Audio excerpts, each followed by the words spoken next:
Okay, the first thing says use the limit comparison test to determine whether this infinite series is convergent. All right, so what I'm going to say is I'll write some things down that I think you should write down as well. One is you should write down as a positive term series.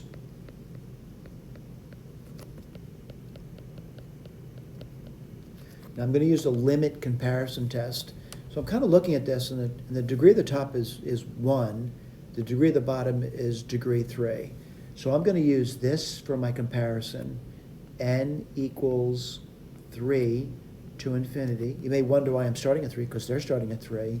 And I'm going to say this looks like, n over n cubed, which is 1 over n squared. Now what do I know about this? I know this is a convergent p-series. What am I going to do now? I'm going to use the limit comparison test. Let's write that down. Limit, as n goes to infinity. Well, it's going to be 2n plus 2 over n minus 1, n minus 2. Now, certainly we're dividing by 1 over n squared. That's the same thing as multiplying by n squared over 1. If you want, you can simplify a little tiny bit. You really shouldn't be doing much work on these problems over here, because the limits are kind of easy. What do you have here? 2n cubed plus 2n squared. On the bottom you get n minus 1, n minus 2. And that limit's easy. What are you seeing on top? The highest degree variable is n cubed, and on bottom it's also n cubed. The leading coefficient on top is 2. The leading coefficient on bottom is 1. So you get 2 over 1, which is 2. What do we know? We know this series is convergent. And we use the limit comparison test. Well, let's go to the next question. And they want the Taylor polynomial. Now certainly, someone says, how do you get Taylor polynomials? Well, the way we've introduced it is the way you're going to go about it. Right? Let's write this down. So I'll write f of x down. That's going to be x4 minus 2x. I'm going to write its first derivative down. That's going to be 4x cubed minus 2. I'm going to write the second derivative down. What's that going to be? 12x squared. I'm going to write the third derivative down and stop there because they want t3. What's that going to be? 24x. What I'm going to do, I'm going to evaluate these functions now, the function itself and its 3 derivatives at the number 3. It's really not that challenging. 3 to the 4th power is 81 minus 6, which is going to be 75. All right, let's do the next one. F prime of 3. Well, let's see what that's going to be. That's going to be 4 times 27. I'm going to write that down for you. And then minus 2. Well, I'm kind of looking at that. 4 times 27 is, let's see, 80 and 28, 108. And 108 minus 2 is 106. Let's put F double prime at 3. They should be getting easier, by the way. Polynomials get easier as I differentiate. What do you get there? 12 times 9. And that's going to be, let's see, 90 and 18, 108. Let's do F triple prime. And that's going to be 24 times 3. That's going to be 60 and 12, which is 72. I think I'm ready to write down T3. And that's going to be 75. X minus 3 to the 0 over 0 factorial. I will simplify that later, by the way. 106, x minus 3 to the first power over 1 factorial, plus 108, x minus 3 to the second power over 2 factorial, plus 72, x minus 3 cubed over 3 factorial. So I'm going to do a little simplification, not much. First term, 75. The next term, 106, x minus 3. The next term, well, 2 factorial is 2, and 2 goes into 108 54 times.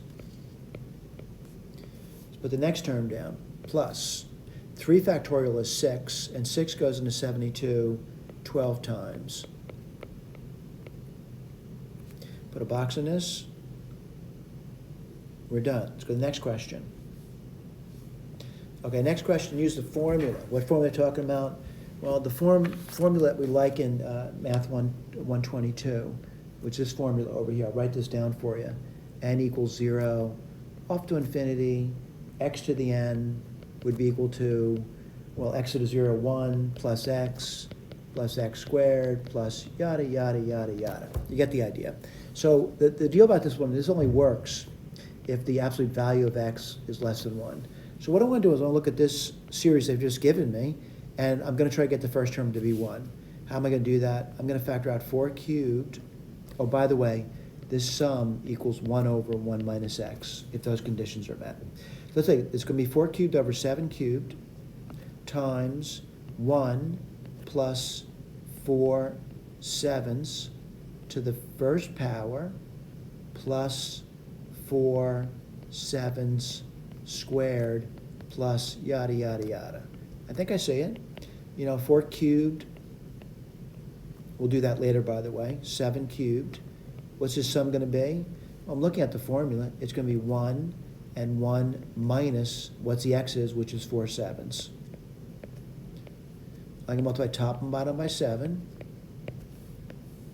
And let's do it. So you get 4 cubed times 7. On bottom, you get 7 cubed times 7 minus 4. Well, I'm seeing things over here. Let me tell you what I'm seeing first off. I'm seeing something that's going to be simple. This and this. You know what? Let me get my eraser because I know I wrote over that 7. It didn't look like a 7 anymore. So I'm seeing the 7 and 7. I did it again. I'm seeing the 7 and 7 cubed, which is really just 7 squared. Do I know what 7 squared is? I do. It's 49. Right, 4 cubed. Do I know what that is? I know what 4 cubed is. 4 times 4 is 16, times 4 is 64.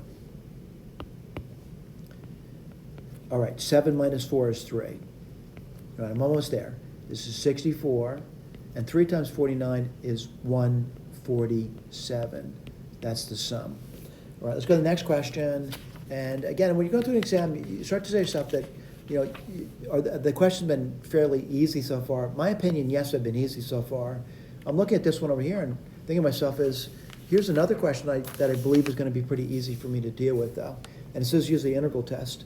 So before I do anything, I want to point out it's a positive term series.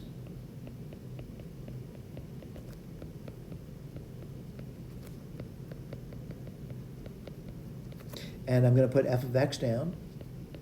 This can be a continuous function, 7 over x squared plus 1.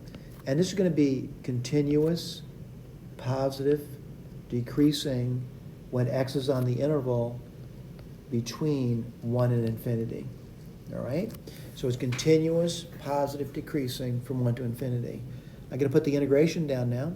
And the integration I want to do is I want to go from 1 to infinity of 7 over x squared plus 1 dx. This is going to be the limit. It's an improper integral, by the way. Let's see. A goes to infinity. This will be 1 to a, and it's going to be 7 over x squared plus 1 dx. Do I know that antiderivative? I do. I'm going to pull a 7 out. It's 7, limit, a goes to infinity. And what do we see over there? Well, you know what? I don't need that. I don't need a fraction. I'm not going to put that in there. It's not a fraction. It's going to be arctangent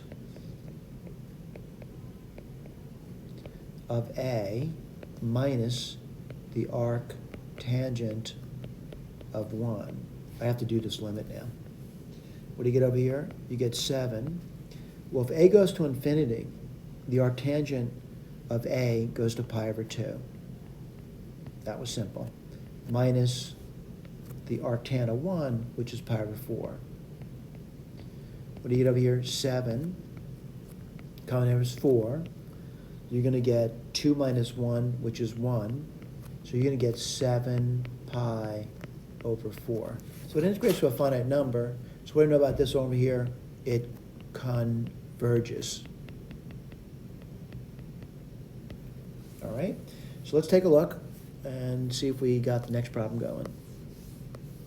Okay, this one, this is the first question. I'm going to say it looks like a challenge to me. So I'm not getting nervous, but I want to go to 18, see if that looks any easier. Oh yeah, look at that one. It says use the comparison test. So let's write this down. So I'm going to say it's a positive term series. Well, isn't that convenient?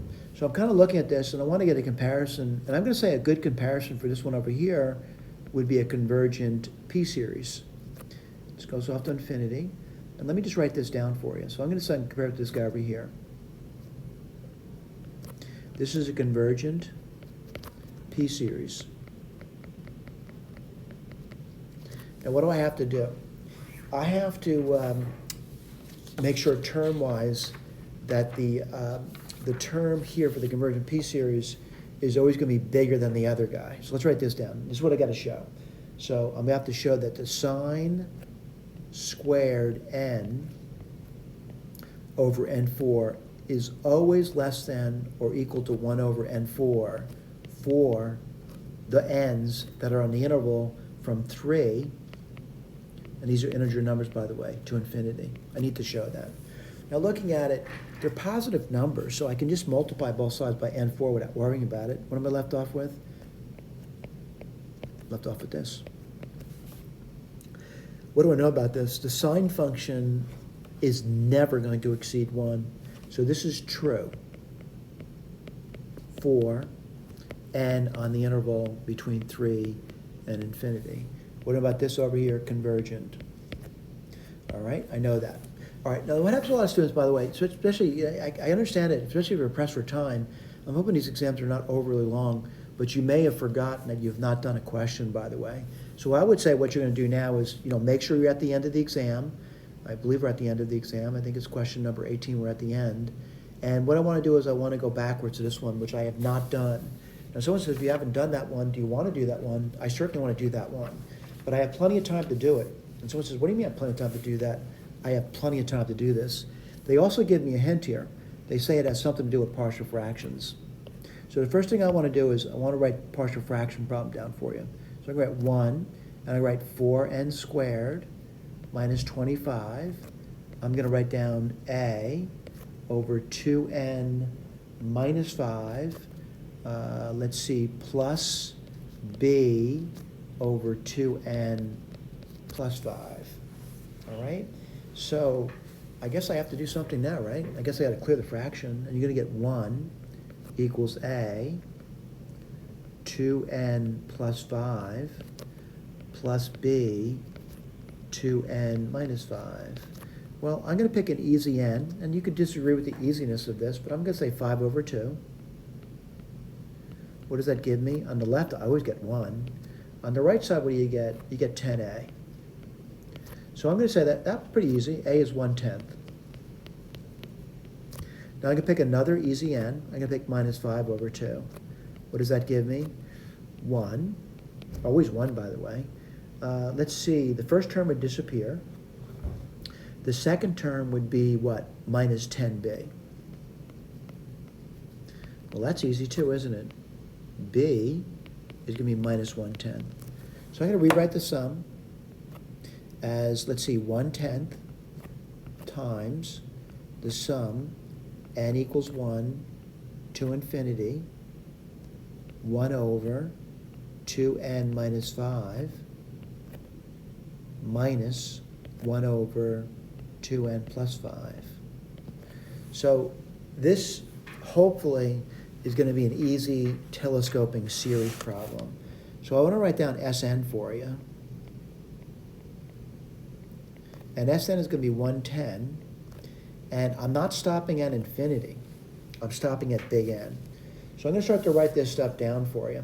And I like to chase one term at a time. I'm going to chase this term first. This is a more complicated problem, by the way, because there's going to be more than a few to write down. But I'll do that for you, all right? So you can get one. By the way, by writing things down, you're going to see patterns in numbers, at least hopefully. So if I start at 1, I would get minus 3 in the bottom. What's the next guy going to be? Plus. I'd get 1 over, well, if I'm at 2 now, you're going to get 4 minus 5, which is minus 1. Let's go to the next term. What are you going to get over there? 1 over, well, let's see, 1, 2, 3. That's going to be 1 over 1. What's the next term going to be? 1 over, and the pattern's really not that bad, by the way. Let's see, 1, 2, 3, 4, and you get 8, that's 3. Now what I notice about this over here, the bottom is going up by 2. So minus 3 to minus 1 is up by 2. Minus 1 to 1 is up by 2. 1 to 3 is up by 2. So I'm going to say the next term would be 1 over 5. The next term would be 1 over 7. And I think you get the idea. I could do this for a very long time, by the way. Now, someone says, did you have to go that far? I'm not sure. Let's put the next one down. Minus 1 over. Well, I'm starting at 1. That's going to be 7, right? Minus, I'm going up by 2. I'm learning from this, by the way. That's 9. I'm going up by 2. Oh, that's going to be 11. I'm going up by 2. That's going to be 13. I'm going up by 2. That's going to be 15. And I'm going up by 2. And when I get there, 17. All right? Now, I do see something over here, but it took me a while to see it. And I'll tell you what I'm seeing over here. I'm seeing this term here is going to kill this term off over here. And I noticed that over here, if I kept moving along, that there'd be a term above that one, and there'd be a term above that one, and that one, and that one, and that one. I think you get the idea. But what I got to do, I got to go to the end. And I think you remember when I go to the end, it's not going to be easy to go to the end in this one. I'll tell you why. There's a lot of things to write down. So what I want to do is go to the very end. I'll go over here. And I go right to the end. Plus 1 over 2 big N minus 5. 1 over 2 big N minus 7. Now, someone said, why'd you say minus 7? I'm not going up by 2, I'm going down by 2. Let's keep doing it. 1 over 2n minus 9. 1 over 2n minus, let's see, 11, right? And then 1 over 2n minus 13. And then 1 over 2n minus 15. All right? Kind of looking at it, and let's just, count it up. I got, in the first case, I got, just kind of looking at it. And what do you mean by looking at it? I have a certain number of terms to look at. And what terms do I have? There's, when I say terms, it's the terms of 2 terms in each. But I'm looking at, 1, 2, 3, 4, 5, 6. Over here, I'm still looking at 1, 2, 3, 4, 5, 6. And I'm hoping to see a pattern over here. So I'm going to write it down for you. And I'm really hoping to see something nice, by the way. What goes in the end? 2 big N plus 5. I'm going backwards. It's going to be 1, 2n plus 3. 2n, I'll go backwards by 2, right? That's 1. 2n minus 1. 2n, let's see, minus 3. 2n minus 5. I think I'm seeing it. So what am I seeing over here? This and this cancel off, right? I hope you realize that there's something before that would also cancel off. Something before that would cancel off over here. Something before I cancel this one over here. So I know what Sn is now. I'll write it down for you. Sn, 1/10. I'm going to look at it because I don't want to do too much work, by the way. But what do I notice about this guy over here? Again, I want to point out what I'm noticing over here. I got these terms over here. That looks really simple to me. I'll tell you why. This and this cancel off. This and this cancel off. So I'm left off with a lousy 1/5. However, I got all these terms over here to write down. No, I'm not going to simplify those, but I'm going to write down for you. 1 over 2n minus 3 minus 1 over 2n minus 1 minus 1 over 2n plus 1 minus 1 over 2n plus 3 minus 1 over 2n plus 5. All right? So again, just pointing out again, there's 1, 2, 3, 4, 5 terms over there. Let's count them up. 1, 2, 3, 4, 5 terms over here. What do I do with beginning terms? I combine together. I'm not combining those fractions that haven't ended together though. What I'm going to do now, I'm going to write it down. And what's going to be? The limit, I'm sorry, not limit yet. It's going to be the sum, and I have to look at the problem again. N equals 1 to infinity. And what's the, 1 over 4n squared minus 25. And this is the same thing as the limit as big N goes to infinity of Sn. Well, I don't want to write Sn down again, but I'm looking at this guy over here, and I'm going to say that it's fairly simple to do that limit. And the reason for that, each one of these terms, as n gets really large, will shrink towards 0. So what are you left off with? 1/10 times 1/5, which can be what? 1 over 50. And we're done. Thank you.